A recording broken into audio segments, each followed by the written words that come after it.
बच्चा लोग, और सब कैसे हो? आई होप आप सब लोग बहुत अच्छे होंगे और बहुत अच्छे से सब कुछ चल रहा होगा। तो आइए आज हम बात करते हैं अपनी नई वीडियो में, जिसमें कि मैं बताऊंगी आपको strong acid, strong base, weak acid and weak base के बारे में बताएंगे। तो चलिए देखते हैं क्या होता है स्ट्रॉन्ग एसिड। ठीक है, स्ट्रॉन्ग एसिड की अगर आप बात करें तो देखिए, all acids contain hydrogen atom. जितने भी एसिड होते हैं, इट मींस जितने भी अम्ल होते हैं, उनमें क्या होता है, H+ आयन दिया होता ही है। When an acid is dissolved in water, the hydrogen atom separate out as positively charged hydrogen atom is H+ and it is present in a solution as H+ aqueous में। ये क्या कहना चाह रहे हैं सुनिए। एक्चुअली में ये बोला है कि जब भी कोई जो भी एसिड होता है उसमें हमें पता है कि उसमें हाइड्रोजन एटम होता ही होता है। जैसे कि फॉर एग्जांपल HCl है, H2SO4 है, HNO3 है, सब में ये में H दिख रहा है। इवन जो CS3COH है, जो एसिटिक एसिड होता है सिरका वाला, ठीक है, सिरका एसिड जानते हो ना, तो उसमें भी सब में तुम्हें क्या दिख रहा है बच्चे, H दिख ही रहा है। तो एसिड वो होते हैं जिनमें हाइड्रोजन एटम प्रेजेंट होता है। ठीक है, When an acid is dissolved in water, जब भी किसी एसिड को किसी वाटर में डिसॉल्व कर देते हैं, वैसे एक चीज, हाँ, जब भी किसी एसिड को किसी वाटर में डिसॉल्व करते हैं, ये वाटर है उसमें हमने थोड़ा सा एसिड डाला, देन क्या होता है, the hydrogen atom separates out to H+ ion. याद रखना, हाइड्रोजन एटम टूट कर क्या बना देता है, H+ आयन। या फिर इसको हम कह सकते हैं it is represented in a solution. Water एक तरह का सॉल्यूशन बन जाएगा, तो हम ये भी बोल सकते हैं एक्वस आयन। भाई जलीय विलयन है कि नहीं, हिंदी में क्या बोलेंगे, H+, एक्वस का मतलब जलीय। ठीक है, तो यही होते हैं कि हाइड्रोजन आइटम में धनात्मक आयन होता है, हाइड्रोजन आयन प्रेजेंट होता है, और जब भी इसको किसी भी जलीय विलयन में डाला जाता है तो ये H+ आयन बनाते हैं या फिर H+ का जलीय सोल्यूशन बनाते हैं। बात समझ में आ गई? तो अगर जनरली मैं बोलूं कि हाइड्रोजन या एसिड जो होते हैं वो एक्चुअल में क्या होते हैं, तुम एक लाइन में डिस्क्राइब करो तो सिंपल शब्दों में बोल सकते हो कि an acid is a substance which dissolve in a water to produce H+ है। इट मींस अम्ल वे होते हैं जो किसी भी जल में घुलकर क्या करते हैं, H+ आयन को देते हैं, उन्हें ही हम लोग क्या कहते हैं, एसिड कहते हैं। बात समझ में आ गई? बिल्कुल क्लियर हो गया होगा। अब इसको रिएक्शन में देखते हैं कि ये जो चीज है कैसे पॉसिबल होती है। मैं इसको थोड़ा सा रफ कर दे रही हूँ, आप लोग देख लेना, इसको पॉज करके लिख लेना डेफिनेशन। ठीक है, अब यहाँ पे अगर देखोगे तो आपको मालूम है कि कोई एसिड है, उस पर H+ होता है। अब ये क्या करता है, याद रखना, तुम्हें ये मालूम चला कि किसी भी जल में घुलकर वो क्या करता है, H+ आयन देता है। लेकिन बेटा ये भी चीज याद रखना कि किसी भी जल में घुलकर वो H+ आयन में टूट तो जाता है, लेकिन वो H+ आयन फ्री नहीं होता। एक्चुअली वो जो एसिड है उसका H+ आयन जब निकलता है तो वो जल के H2O से जुड़ जाता है, और जैसे ही वो जुड़ता है वो हाइड्रोनियम आयन को दे देता है। कैसे भी देखो, H+ है, किसी एसिड का निकला, भी मैं दिखाती हूँ सिंपल शब्दों में कहो कि एक एसिड है। ठीक है, मैंने HCl लिया, हाइड्रोक्लोरिक एसिड लिया। अब हाइड्रोक्लोरिक एसिड को जैसे ही तुमने जल में डाला, ये रिएक्शन कुछ ऐसे ही हो रही होगी, मैं बता रही हूँ कैसे। ये इसका H+ टूटा, हमें H+ से ही मतलब है, इसके वाटर से जुड़ा, ठीक है, वाटर से जुड़ा और इसने क्या बना दिया, हाइड्रोनियम आयन। ठीक है, और इसके साथ ही साथ Cl- जो है हमारा वो क्या होगा, सेपरेट हो जाएगा, आयन बना देगा ना पॉजिटिव में। ठीक है, तो जल तो उदासीन होता है, वो तो H+ को भी चाहे ले सकता है, माइनस को भी, तो यहाँ पर क्या है, H+ को ये ले लेता है। तो याद रखना कि जो भी अम्ल होते हैं वो जब किसी भी एसिड में घुलते हैं तो ऐसा नहीं कि वो H+ आयन टूटकर फ्री हो जाता है, वो जल के अणुओं से बनकर जुड़कर हाइड्रोनियम आयन यानी कि H3O+ दे देता है। ठीक है, इसको हाइड्रोनियम आयन क्या कहते हैं, क्या कहते हैं, हाइड्रोनियम आयन, हाइड्रोनियम आयन। ठीक है, हिंदी में भी हाइड्रोनियम आयन ही बोलते हैं। ठीक है, कोई कंफ्यूजन तो नहीं है? चलो आगे बढ़ते हैं।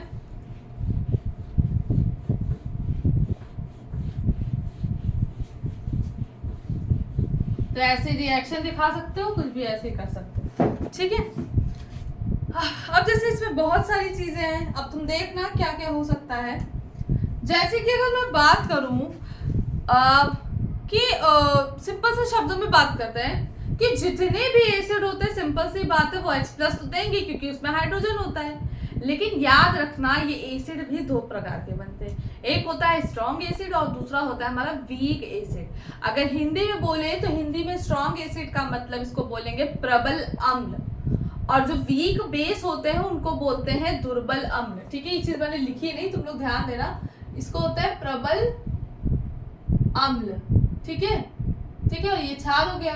और वीक को क्या बोलता है? दुर्बल, दुर्बल अम्ल व क्षार। ठीक है, तो अब चलो पहले देखते हैं प्रबल अम्ल और दुर्बल अम्ल क्या होता है। ठीक है, जैसे कहना क्या चाह रहे हैं, याद रखना जो भी स्ट्रॉन्ग एसिड होते हैं, जितने भी प्रबल अम्ल होते हैं, प्रबल अम्ल की अगर बात करें तो आपको भी पता है जितने भी मिनरल एसिड होते हैं वही प्रबल होते हैं। ठीक है, और वो क्या क्या होंगे? हमारा HNO3 है, हमारा HCl है, हमारा H2SO4 है। ठीक है, हम अगर बात करें CH3COH की तो ये वीक है, इसको याद रखिएगा। ठीक है ना, ये वीक है, सिट्रिक एसिड वीक होता है। अब ये सब क्या है? ये हमारा वीक में आता है, ये हमारा स्ट्रॉन्ग में आता है। ठीक, कार्बोनिक एसिड भी होता है, वो भी वीक में ही आता है। ठीक है, H2CO3 ये भी वीक में आता है। अब मेरी बात सुनो, यहाँ पर क्या है कि स्ट्रॉन्ग एसिड वो एसिड होते हैं जब उनको वाटर में डिसॉल्व किया जाता है या किसी भी एक्वस सॉल्यूशन में डिसॉल्व किया जाता है तो वो क्या करते हैं? वो कंप्लीटली डिसॉल्व हो जाते हैं या डिसोसिएट हो जाते हैं इनटू इट्स आयन, है ना। अब देखो क्या होता है, इसका मतलब strong acids when dissolve in aqueous solution, किसी का भी aqueous solution होगा, then it's completely dissociated into its ions, मतलब कि अपने पूरे आयन में टूट जाता है। अब ये क्या कहना चाहते हैं इसको समझाते हैं तुम लोगों को। एक्चुअली में क्या होता है, जैसे कि मान लो एक जलीय विलयन है, एक एक्वस सॉल्यूशन है। ठीक है, और उसमें मान लो कि मैंने 10 ग्राम या 10 मोल जो भी बोलो मैंने HCl डाला। ठीक है, मैंने 10 ग्राम डाला, 10 मोल या 10 HCl को डाला। ठीक है, 10 मोल HCl को डाला। अब यहाँ पर ये सोचना कि जब 10 तुमने HCl को डाला, 10 मोल को या नॉर्मल को जो भी, तो अब इसमें जितने भी H प्लस होंगे वो 10 के 10 ही टूटेंगे। मान लो अगर 10 HCl डाला है तो 10 के 10 वो टूटेंगे और Cl जो है 10 के 10 टूटेंगे। मतलब जितना हमें चाहिए था, जितना हमने डाला, मुझे कुल मिला के उतना ही मिल गया। तो ये कंप्लीटली डिसोसिएट हुआ ना अपने आयन में। लेकिन वीक एसिड में क्या होता है? वीक एसिड क्या होते हैं, जैसे कि मैंने CH3COH लिया। ठीक है, मैंने इसको भी लिया 10, लेकिन ये मुझे डिसोसिएट होके मान लो ये खाली 5 ही दिया। ठीक है ना, ये खाली मुझे 5 मिला। तो कहने का मतलब है ये does not completely dissociated into ion. तो यहाँ पर अगर देख रहे हो तो नंबर ऑफ आयंस की ज्यादा संख्या है और इसमें कम है। तो याद रखना यही इलेक्ट्रिसिटी जनरेट करने में भी इलेक्ट्रोलाइट में हेल्प करता है। इलेक्ट्रोलाइट याद होगा विद्युत अपघट्य, तो ये क्या करते हैं? इलेक्ट्रिसिटी, स्ट्रॉन्ग इलेक्ट्रिसिटी जनरेट करते हैं। ये नहीं कर पाते क्योंकि इनके आयन ही नहीं फ्री है, और जब आयन ही नहीं है तो ये कहाँ से इलेक्ट्रिसिटी जनरेट कर पाएंगे स्ट्रॉन्गली। तो याद रखना ये भी एक रोल है। तो इसलिए स्ट्रॉन्ग एसिड कहते हैं, strong acid are those acid in which when it dissolve in aqueous solution, किसी भी जलीय विलयन में अगर इनको घोला जाता है तो ये अपने आयन में पूर्णतः अपघटित हो जाते हैं। तुम इंग्लिश में बोलोगे कंप्लीटली डिसोसिएट हो जाते हैं। ठीक है, ठीक है, बस ऐसे एग्जांपल है, इसको समझ लो। और इसमें क्या होगा, दुर्बल अम्ल जो होते हैं, वीक जो हमारे एसिड्स होते हैं, does not completely dissociated into its ion, ये अपने आयन में पूर्णतः अपघटित नहीं होते। ठीक है, बात समझ में आ गई? क्लियर हो गया? ठीक है, तो यही थी मेन डेफिनेशन स्ट्रॉन्ग एसिड की और स्ट्रॉन्ग बेस की। ठीक है, अब जैसे सिंपल सी बात है, बहुत सारे प्रोटोनिक एसिड है। जैसे कि अगर हम बात करें, मतलब प्रोटोनिक एसिड का मतलब है, मतलब सिंपल सी बात है जो एसिड हमें देता है। लेकिन जैसे अगर हम ग्लूकोज की बात करें, C6H12O6, इसमें भी H है, H है, हम एसिड की भी बात करें, इसमें H तो है ना। लेकिन याद रखना कि इसको डिसॉल्व करने पे ये अपने आयन में टूटते नहीं है। ऐसा नहीं है कि मुझे H+ अलग से मिल जाएगा। ठीक है, यही याद रखना। तो याद रखना इनका किसी भी तरह का रोल नहीं होता इलेक्ट्रिसिटी को जनरेट करने में, ठीक है। क्लियर, समझ में आ गया। इसको हम एक्सपेरिमेंटली समझाएंगे, ठीक है। जैसे कि मैंने ग्लूकोज रखा है, शुगर रखी, उसको क्या किया मैंने, पानी में घोल दिया, तो क्या ये इलेक्ट्रिसिटी जनरेट कर सकता है? बिल्कुल नहीं कर सकता, क्योंकि ये H+ आयन को देगा ही नहीं। जब ये देगा ही नहीं तो कहाँ से ये डिसोसिएशन जब करेगा ही नहीं तो इलेक्ट्रिसिटी कैसे कंडक्ट करेगा? इसी तरह से अल्कोहल की भी बात यही होती है, वो भी डिसोसिएट नहीं करता, ठीक है। बात समझा कि, लेकिन अगर हम किसी एसिड को अगर हम किसी उसमें घोलेंगे तो वो मुझे क्या है, इलेक्ट्रिसिटी जनरेट करके देता है, ठीक है। तो इस चीज को ध्यान रखिएगा। अब हम आगे बात करते हैं, बेस पे आता है, ठीक है। तो अगर बेस की बात करें तो बेस, इसको हटा देते हैं पहले, बेस को हम क्या कहेंगे,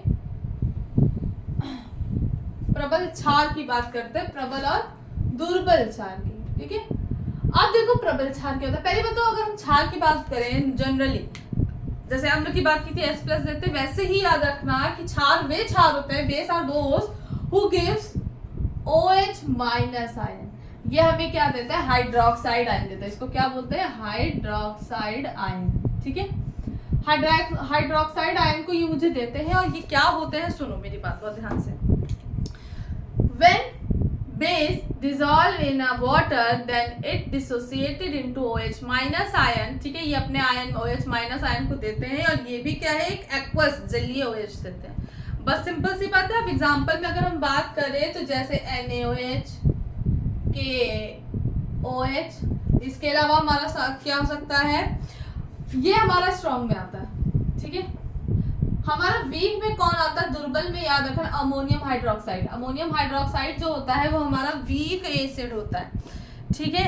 अब इसमें चलो कुछ बात करते हैं, जैसे NaOH लिया मैंने, NaOH की मैंने क्या किया, जल से अभिक्रिया करा दी यहाँ पे H2O से, ये सॉलिड में होता है। अब ये क्या करेगा, यहाँ पर देखना, ये मुझे Na+ देगा और OH- देगा, ठीक है। ये मुझे क्या देगा, Na+ देगा और OH- देगा। तो ये OH- ये मत कहना हाइड्रोनियम बना देगा, यहाँ पे कैसे बनाएगा, यहाँ पे OH दे रहा है, ये एक्वस विलयन दे देगा, ठीक है। जल का एक्वस विलयन दे देगा OH का। इसी तरह से मैग्नीशियम हाइड्रोक्साइड किसमें टूटेगा, NaOH का होल ट्वाइस, जल से अभिक्रिया करेगा, मैग्नीशियम पे 2+ का चार्ज होता है, एक्वस में दे देगा जल में, और इसके साथ साथ OH- जो हमें एक्वस में दे देगा, वो भी कितने देगा, 2, ठीक है। क्लियर, समझ में आ गया, ठीक है। एक और बात बहुत स्ट्रॉन्ग बताने वाले हैं, याद रखना जितने भी स्ट्रॉन्ग एसिड होते हैं, जितने भी स्ट्रॉन्ग या प्रबल क्षार होते हैं, they all are alkali, all strong base are alkali, ठीक है। एल्कली होते हैं, एल्कलाइज होते हैं। अब एल्कली का मतलब क्या होता है, इनका सोपी टच होता है, ठीक है, सोपी टच होता है। सोपी टच के साथ ही साथ बिटर टेस्ट के होते हैं और कोरहेसिव होते हैं, बिटर टेस्ट कोरहेसिव।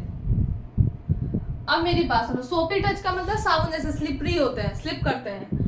बिटर कड़वा टेस्ट होता है, तो याद रखना ये इनका एल्कली नेचर होता है। लेकिन याद रखना कि जितने स्ट्रॉन्ग होते हैं वो तुम्हारे बेस, मतलब जितने भी बेस होते हैं वो हम एल्कली नहीं बोल सकते, लेकिन जितने एल्कली होते हैं वो बेस होते हैं। बात समझो क्या कहना चाह रहे हैं, कहना ये चाह रहे हैं कि अगर हम जितने भी एसिड की बात करेंगे तो उसमें स्ट्रॉन्ग और वीक दोनों ही एसिड आ जाएंगे। तो याद रखना स्ट्रॉन्ग ही एसिड खाली एल्कली होते हैं, ठीक है, लेकिन जो वीक एसिड होते हैं वो एल्कली नहीं होते हैं, ये बात याद रखना। हाँ, ये शब्द हम बोल सकते हैं कि जितने भी एल्कली होते हैं वो बेसिक नेचर के होते हैं, सिंपल। भाई इसमें स्ट्रॉन्ग ही आएंगे, बेसिक नेचर तो है ना उनका। तो इसी तरह से याद रखोगे। अब क्या करना है,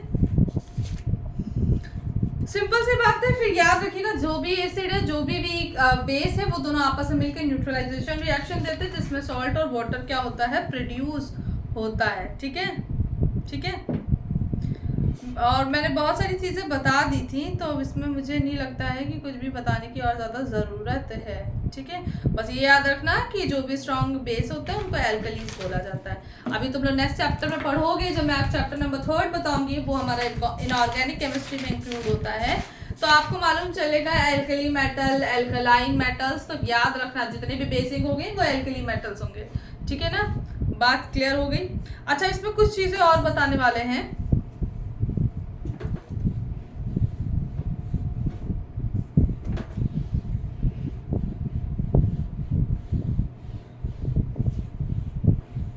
एक चीज और बतानी है, याद रखना डिसोल्यूशन ऑफ एसिड और base in water is exothermic. बिल्कुल, जो भी मतलब डिसोल्यूशन का मतलब है कि किसी भी एसिड और बेस को आपस में मिलाते हैं तो ये एक क्या होती है, एक एक्सोथर्मिक रिएक्शन होती है। एक्सोथर्मिक रिएक्शन आपको पता है ऊष्मा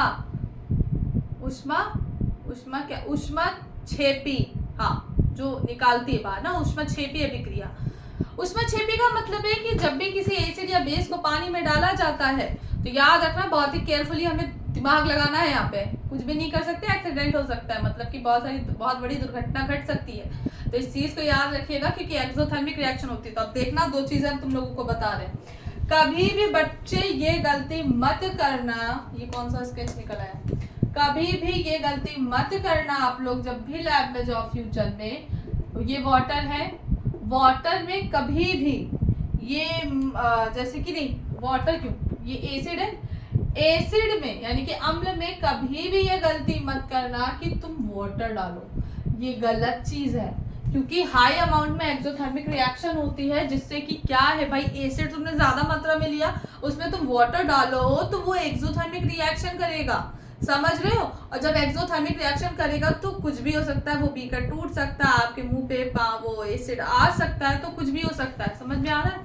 इसीलिए क्या किया जाता है, आपको अगर इसको डाइल्यूट करना है, डाइल्यूट का मतलब उसको तनु बनाना है, एसिड को हल्का करना है, तो आप बताया था पानी मिक्स करते हैं, लेकिन पानी कैसे मिक्स किया जाता है तो याद रखना हम लोग उल्टा करते हैं। डाइल्यूट बनाने के लिए वाटर में एसिड के कुछ ड्रॉप्स डाल के धीरे धीरे उसको क्या किया जाता है, डाइल्यूट किया जाता है। तो ये मेथड सही है, ठीक है, क्योंकि वाटर की मात्रा ज्यादा है तो एसिड आराम से डालोगे धीरे धीरे डाइल्यूट होने लगेगा। लेकिन अगर एसिड इतना बड़ा दिया है, एसिड में अगर तुम वाटर डाल दो तो वो एक्सोथर्मिक रिएक्शन रिलीज करेगा, ठीक है। तो याद रखना ये चीज, क्लियर, समझ में आ गया। अब हम आगे बात करते हैं।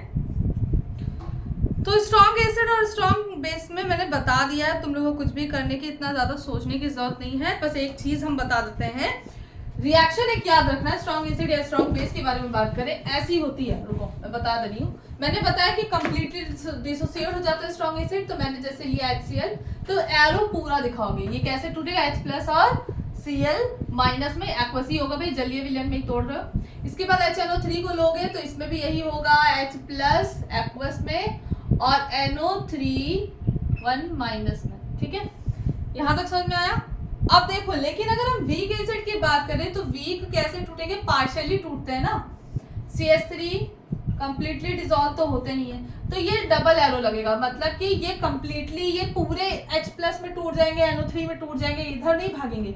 लेकिन ये क्या करते हैं, ये कंप्लीटली नहीं टूटते बच्चे, ये वापस से इधर बना करते हैं, मतलब कि ये इधर से इधर बनेगा, इधर भी बनेगा, दोनों रिवर्सिबल रिएक्शन होती है, दोनों तरफ प्रोसीड होती है, ठीक है। और यही कारण है कि ये जो होते हैं वीक होते हैं, इलेक्ट्रिसिटी जनरेट नहीं कर सकते, पार्शियल डिसोसिएशन होता है इनका, ठीक है, कंप्लीटली अपने आयन में नहीं विभाजित हो पाते, टूटते नहीं हैं, तो याद रखना, ठीक है।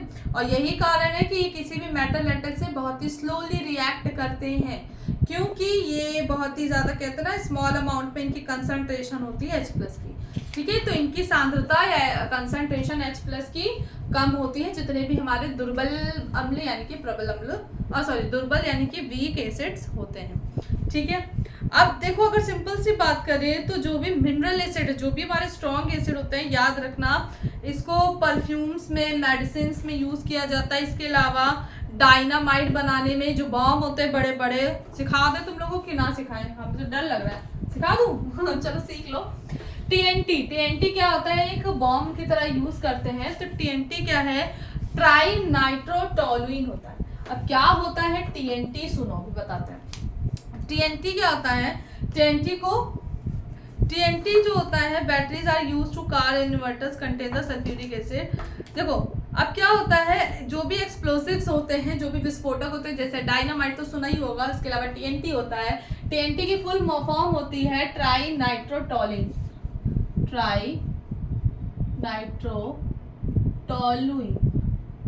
अब टोलुइन क्या होता है सुनो, जब किसी बेंजीन में, बेंजीन ये होता है, मैं बता दे रही हूँ, इसको बेंजीन कहते हैं, धीरे धीरे समझोगे, अभी नहीं, फर्स्ट ईयर में अब आया है तो मैं बता दे रही हूँ, बहुत लोगों को होगा कि मैम क्या होता है।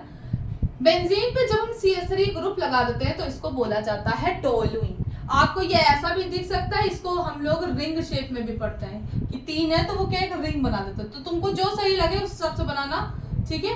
ये भी बन जाता है, इसी को ये रिंग में बना देता है, ऐसा माना जाता है कि एक रिंग फॉर्म हो जाती है, ठीक है। वो सब भी बाद में पढ़ोगे।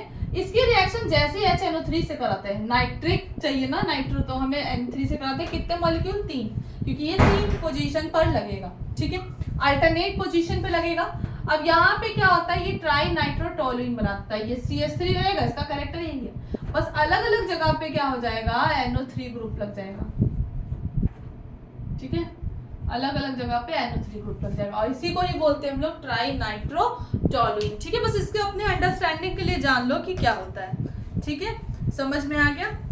इसी तरह से बेसिस का भी अपना अपना काम है, जैसे कि क्या होता है, आपको पता होगा कि एंटासिड को magnesium hydroxide is used as an antacid person suffering from hyper acidity. याद होगा मैग्नीशियम हाइड्रोक्साइड को मैंने बताया था यूज करते हैं, जो भी पर्सन बहुत ज्यादा हाइयर एसिडिटी फील करता है उसको मैग्नीशियम हाइड्रोक्साइड की कैप्सूल्स दी जाती हैं, पता होगा डॉक्टर भी रिकमेंड करते हैं, ठीक है। तो ये सब याद रखना, ये सब रिएक्शंस होती हैं और एंटीसेप्टिक में यूज करते हैं, ड्रग्स बनाने में यूज करते हैं। तो आप देख लीजिएगा एसिड बेस की क्या यूजेस है।